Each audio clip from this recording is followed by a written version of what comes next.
Hello friends, myself Sagar M. Makwana, lecturer in Mechanical Engineering Department, Vallabh બુદ્ધિ polytechnic Navsari. આ લેક્ચરમાં આપણે થર્મલ પાવર પ્લાન્ટનું કોસ્ટ એસ્ટિમેશન શીખીશું. ઓકે, લાસ્ટ લેક્ચરમાં આપણે ડીઝલ પાવર પ્લાન્ટનું કેલ્ક્યુલેશન કરેલું હતું. આ લેક્ચરમાં થર્મલ પાવર પ્લાન્ટ છે એનું કોસ્ટ એસ્ટિમેશન કઈ રીતના થાય છે એ શીખીશું. તો આપણે રકમ જોઈએ. A thermal power plant produces 80 megawatt to satisfy maximum demand. Load factor of the plant is 40%. Estimate power cost per unit for power produced by this plant. Operating cost is rupees 1.94 per kilowatt hour. Thermal power plant છે, 80 megawatt power produce કરે છે maximum. Okay, load factor છે 40% અને operating cost આપણને પ્લાન્ટનો આપેલો છે ₹1.94 પર kilowatt hour. અને કીધું છે કે એસ્ટિમેટ પાવર કોસ્ટ એસ્ટિમેશન કરો. તો આપણે કેવી રીતના એસ્ટિમેશન કરીશું? તો શરૂઆત આપણી થશે કે કેટલા મેગાવોટ કેપેસિટી છે. તો 80 મેગાવોટ છે. 80 મેગાવોટ એટલે 80,000 કિલોવોટ થશે. ઓકે, હવે 80 મેગાવોટ અને આપણે એઝ્યુમ કરીએ કે કોસ્ટ જે છે પર મેગાવોટ પર કિલોવોટ 1800 રૂપિયા છે. તો કેપિટલ કોસ્ટ કેટલો થશે? 80,000 ઇન્ટુ 1800 એટલે ટોટલ કેપિટલ કોસ્ટ થશે ₹144 ઇન્ટુ 10⁶. 1800 રૂપિયા આપણે પર કિલોવોટ એઝ્યુમ કરી છે વેલ્યુ.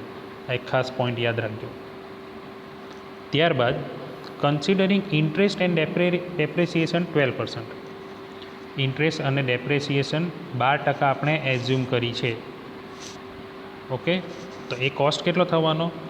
આપણો કેપિટલ કોસ્ટના 12% એટલે 144 ઇન્ટુ 10⁶ છે એના 12%, એટલે અહીંયા 12/100 એના વડે ગુણી દઈએ તો ₹1720 ઇન્ટુ 10⁴.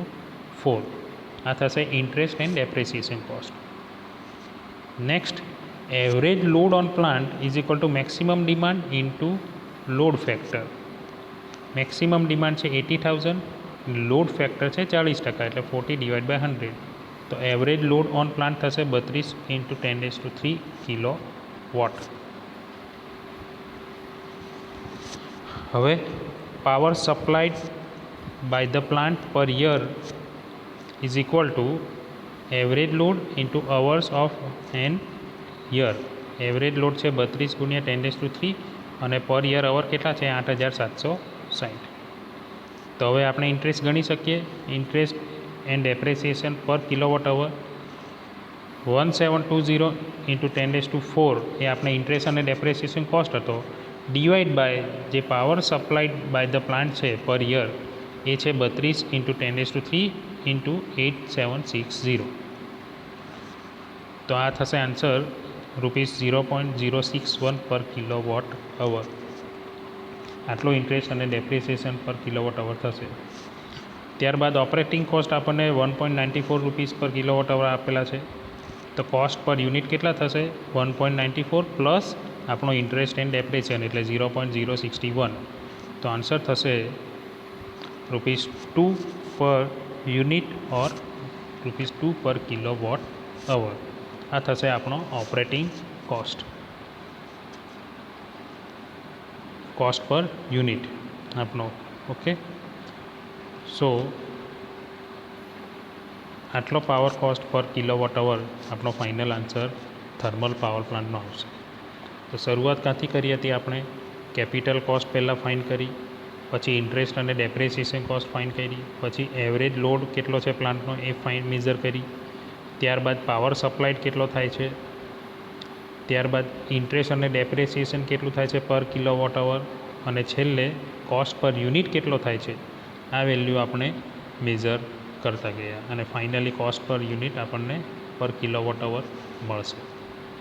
તો આ છે cost estimation of thermal power plant. જુઓ એઝમ્પશન્સ ખાસ આ ચેપ્ટરમાં આપણે આગળ પણ કીધું છે કે એઝ્યુમ કરેલી વેલ્યુ આપણે 4 થી 5 જ દાખલા છે આ ચેપ્ટરમાં, તો એઝમ્પશન કરેલી વેલ્યુ યાદ રાખવી જેથી કરીને એક્ઝામમાં કોઈ પ્રોબ્લેમ જનરેટ નહીં થાય. Okay, I hope you understand this example. Thank you.